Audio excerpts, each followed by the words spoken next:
দর্শক আপনারা দেখছেন পুলিশ রয়েছে সম্মুখভাগে এবং ঠিক পিছনে রয়েছে জগন্নাথ বিশ্ববিদ্যালয়ের শিক্ষার্থীরা এবং তারা কিন্তু ইতিমধ্যে যমুনার অভিমুখে ঠিক পদযাত্রা করছে।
দর্শক সকাল 11টায় কিন্তু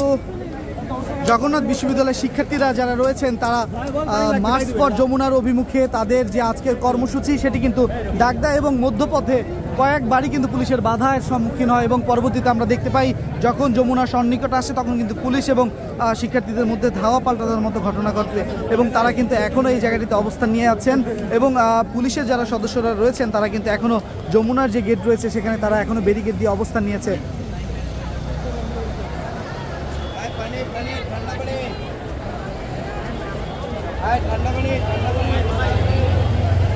এবং ইতিমধ্যে কিন্তু কয়েকজন শিক্ষার্থীও আহত হয়েছেন যেহেতু টিয়ার শেল